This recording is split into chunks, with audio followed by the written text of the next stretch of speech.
O esclarecimento da denúncia e passo já a palavra para o nosso professor em Direito Tributário da UERJ. Registra-se agora, né? Presidente, registra-se vai falar agora o nível da educação Lorde Ribeiro. dessa audiência de hoje, por favor. Muito obrigado. Professor, Vossa Excelência está com a palavra. O senhor tem 30 minutos. E de quem discorda, né? Bom dia a todas e todos. Primeiros documentos já estão sendo uma atribuídos. reclamação a fazer aqui, senhor presidente, por favor. Reclamação, e aí já passo, por favor. Obviamente, sabedor do conhecimento jurídico do eminente professor Ricardo Lorde Ribeiro, como há no artigo 256 aqui, e a apresentação que ele faz hoje aqui é como titular da UFRJ, da UERJ. E não é nessa condição que ele está. Gostaria de saber se isso foi um erro da casa ou foi da própria condição da onde venceu. Não diminuindo em nada o seu saber jurídico, porque está anunciado aqui, professor titular da universidade. O senhor poderia repetir? Não, é uma questão relevante em função dos professores que nós estamos aqui aguindo. É uma questão relevante em função da titulação do professor Miguel Reale. Eu sou do mundo acadêmico e estou pedindo com todo respeito para se esclarecer essa questão. Eu sou do mundo acadêmico e quero que se esclareça essa questão. Ele é um dos 8 professores adjuntos daquela instituição, o que em nada o desmerece. Mas, de forma alguma, ele é o professor titular daquela matéria e daquela instituição, o que precisa, Deputado sim, Júlio. ser corrigido. Deputado Júlio, quem vai responder para Vossa Excelência é o professor. Há uma outra questão subjacente a essa. Pedalada de Há uma currículo. outra questão subjacente a essa. Convidado. Há uma outra questão subjacente a essa. Pedalada no currículo, presidente. Faz anotação Há aí, uma questão presidente. Há uma questão subjacente a essa.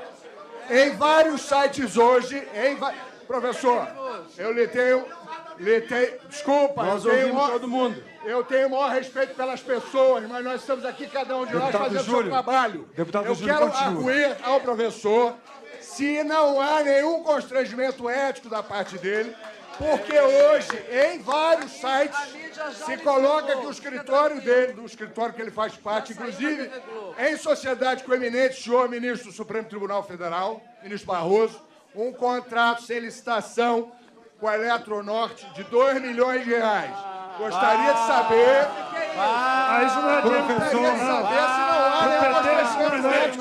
Professor, Vossa Excelência tem a palavra, o senhor está como convidado, especialista em direito tributário, conforme essa comissão, por unanimidade, nós definimos os 4 nomes. Vossa Excelência está como um especialista, um professor, que não como representante. Vossa Excelência tem 30 minutos, mais 5 minutos. Por favor. Excelentíssimo senhor presidente Rogério Rosso, a quem agradeço muito a oportunidade de estar aqui e a gentileza com quem tem me tratado até esse momento.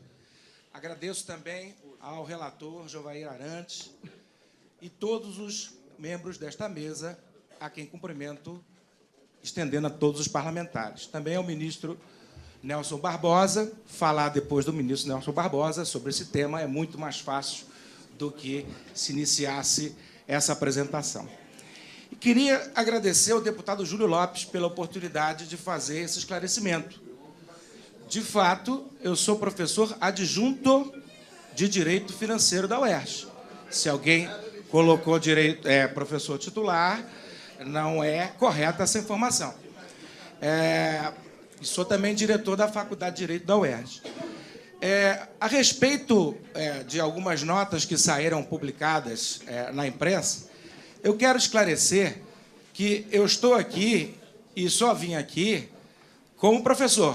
Foi esse o convite que me foi formulado para compartilhar com Vossas Excelências algumas reflexões acadêmicas que tenho feito a respeito dos temas que serão discutidos por essa comissão. Não estou aqui enquanto advogado. Não estou aqui para exercer a defesa da presidente Dilma Rousseff, até porque esta defesa compete à Advocacia Geral da União, a quem, em relação a que a presidente Dilma... Vamos, por favor, com a palavra, doutor Ricardo Lorde Ribeiro. Deputado Júlio Lopes, deputado Valdir Damus. Deputado Júlio Lopes. Deputado Júlio Lopes, deputado Zé Geraldo, Valdir Damus. O povo brasileiro, de fato, o povo brasileiro está bastante atento a esta audiência pública para esclarecimento da denúncia. É a oportunidade que a sociedade tem para também acompanhar detalhes importantes. Professor, eu trago a mim as escusas dessa questão. Nós estamos num parlamento livre, democrático, portanto, Vossa Excelência continua com a palavra.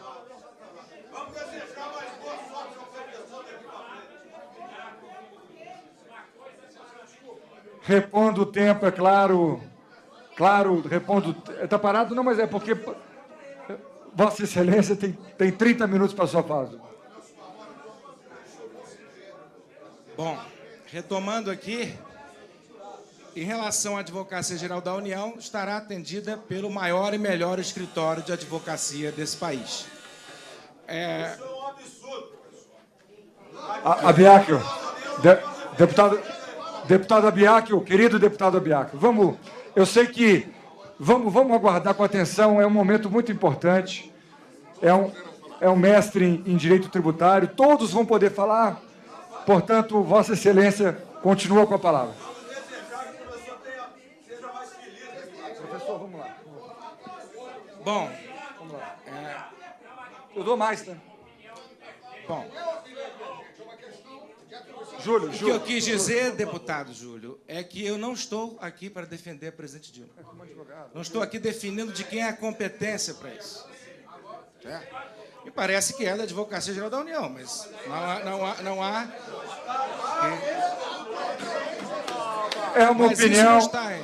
É uma opinião absolutamente jurídica, pessoal do professor, portanto, continue.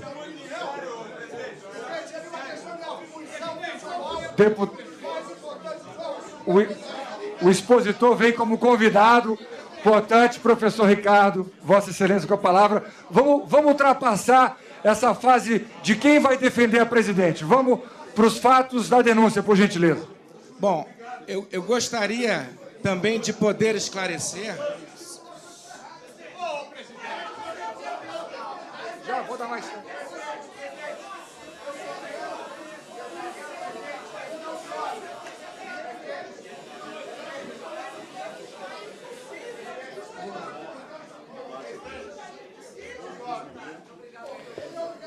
Encontra-se nessa presidência um exemplar da Bíblia, quem quiser consultar, né, principalmente aqueles textos que nos remetem, em momentos difíceis como esse, tensos como esse, em homenagem ao deputado Sóstenes Cavalcante, aqui na minha frente, o pastor Marcos Feliciano, mas eu faço... deputado Henrique Fontana, o expositor tem horário, quase 1h da tarde, portanto, vamos continuar ultrapassando essa fase de quem defende ou não, portanto, o senhor está limitado aos esclarecimentos da denúncia conforme Vossa Excelência quiser. Bom, presidente, posso continuar? Eu sei, vamos, por favor, eu peço para os deputados, por gentileza, por favor. Em relação, portanto, estou aqui enquanto professor de Direito Financeiro da UERJ. Então, somente para compartilhar visões doutrinárias com Vossas Excelências, o que me dá muito orgulho e prazer de dividir essas informações com esta casa. Agradeço o convite em relação a esse tema. Portanto, não estou aqui como advogado, não estou aqui como integrante de qualquer escritório. Tenho muito orgulho de ser sócio de um escritório que já teve como sócio o ministro Luiz Roberto Barroso. E foi durante um tempo muito curto, porque eu entrei no escritório em fevereiro de 2013 e, em junho de 2013, ele foi nomeado pela presidente Dilma. Esse fato só me traz orgulho, não está aqui em questão a posição do escritório. Nós, na verdade, temos um ambiente de pluralidade no escritório, cada um tem a sua caminhada acadêmica, cada um tem as suas visões, divergimos em alguns pontos, em outros não. Nesse ponto aqui, por exemplo, até creio que meus sócios de escritório não comunguem das mesmas opiniões do que eu, mas eu estou aqui para falar como professor de Direito Financeiro. E como professor, nós não estamos aqui imaginando qualquer possibilidade de ganhos financeiros a respeito desses temas. Nem tudo que a gente faz nessa vida é pensando em ganhar dinheiro. Senão, eu não teria escolhido ser professor. Quer dizer, então, eu vou aqui fazer uma apresentação como professor de Direito Financeiro e não como advogado. Tá bom. Nesse tema que o ministro Nelson Barbosa tão bem expôs, eu gostaria de começar pela discussão sobre o papel do parlamento na admissão e julgamento do processo de impeachment. Muito se diz em doutrina, muito se conversa nos dias de hoje a respeito do caráter político desse julgamento, ou do caráter jurídico desse julgamento. Alguns dizem que é um caráter híbrido, jurídico e político. Na verdade, ele tem esse caráter híbrido, especialmente pelo foro onde ocorre esse julgamento. No entanto, apesar desta casa ser um espaço eminentemente político, a Constituição Federal não autoriza que seja aplicada a pena do impeachment se não houver crime de responsabilidade. Então, há um conteúdo jurídico muito forte na decisão que Vossas Excelências terão que tomar quanto à admissibilidade, depois do Senado Federal, quanto ao julgamento. E, nesse cenário, é preciso lembrar, como disse o ministro Nelson Barbosa, que a decisão do presidente da Câmara dos Deputados limitou o trabalho da comissão ao exercício de 2015, ao atual mandato da presidente da República. Portanto, estão fora do ambiente desse processo outras condutas indicadas na peça dos juristas. Certamente que essa decisão não se refere a essa altura mais a uma controvérsia doutrinária a respeito de, em caso de reeleição, se o mandato anterior é considerado ou não. Não se trata mais disso. Se trata do escopo da decisão do presidente da Câmara. Se nós tratarmos de temas que são estranhos a essa decisão do presidente da Câmara, na verdade, esta casa estará julgando em desacordo com a Constituição, em desacordo com a lei do impeachment. Dito isso, reitero o que o ministro Barbosa falou, no sentido de apontar dois pontos centrais que são inquinados à presidência da República. A questão dos decretos que autorizaram a abertura de créditos suplementares e a questão, enfim, foi denominado de pedaladas fiscais. Acho que de pedalada isso não tem nada, mas para facilitar o entendimento de quem está em casa, na verdade se trata, como o ministro Barbosa explicou, se trata do saldo negativo das contas de contingência. A gente vai explicar isso depois também.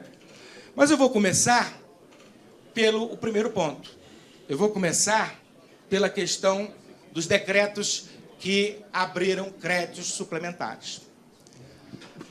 A petição dos juristas diz que a abertura desses créditos não tinha autorização legal e violava a meta do superávit primário. Vamos ver se isso é verdadeiro.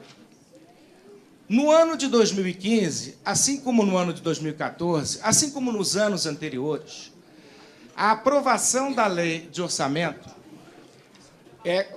inseriu no seu artigo 4º, nos dois últimos anos, por exemplo, no artigo 4º, com a mesma redação, a autorização para a abertura de créditos suplementares condicionada ao superávit primário. Quer dizer, então, há autorização legislativa para a abertura de crédito, mas essa autorização está condicionada ao cumprimento da meta do superávit primário. Muito bem. Como o orçamento é informado pelo princípio da anualidade, nós só podemos verificar a ocorrência dessa condição ao final do exercício. É claro que antes do final do exercício, a Lei de Responsabilidade Fiscal prevê relatórios bimestrais para o acompanhamento da despesa e da receita no que tange às metas dispostas no orçamento. Teriam esses balancetes, esses relatórios bimestrais, o condão de fazer, implementar aquela condição prevista na lei de orçamento? Lembrando, a condição prevista na lei de orçamento é o cumprimento da meta de superávit fiscal. Evidentemente que só se pode afirmar que a meta foi cumprida ou descumprida no dia 31 de dezembro de cada exercício. É claro que se pode alegar que os relatórios já indicavam uma situação desfavorável. E qual é a consequência jurídica desses relatórios estarem demonstrando o descumprimento?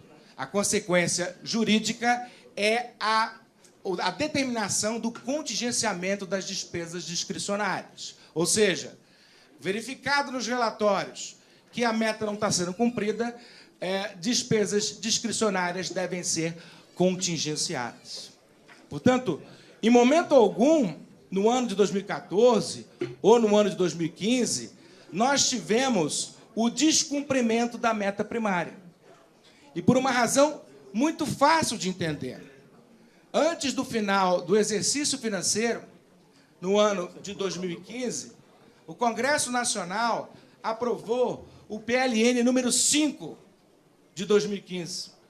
E o PLN número 5 reduziu a meta primária, admitindo um déficit de até 100 bilhões.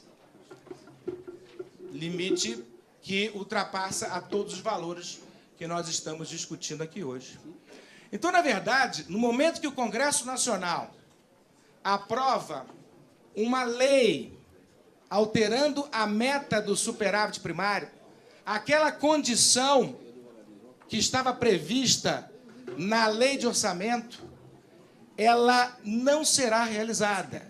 Haverá ampla possibilidade, até aqueles limites previstos na nova lei, de abertura de crédito. Alguém poderia dizer, mas será possível que a presidente da República, mesmo antes da aprovação da lei, já abra esses créditos?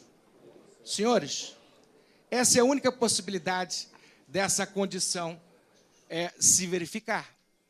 Porque no momento em que ela manda ao Congresso Nacional projeto de lei propondo a alteração da meta, aquela condição que só vai ser verificada no final do ano, com a aprovação do Parlamento, está definitivamente convalidando todos os decretos realizados no ano de 2015. Se assim não fosse, se nós não considerarmos que esta atuação da presidência da República como válida, nós estamos considerando que a lei que o Congresso Nacional aprovou também tem os mesmos vícios do decreto que ela convalidou.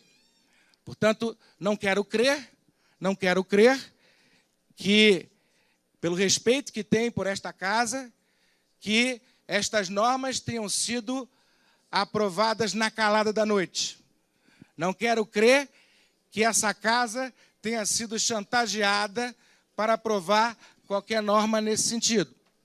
Eu quero crer que o Congresso Nacional cumpriu com a sua responsabilidade, como sempre o fez. Então, nesse sentido, não se pode afirmar que a meta de 2015 não foi cumprida.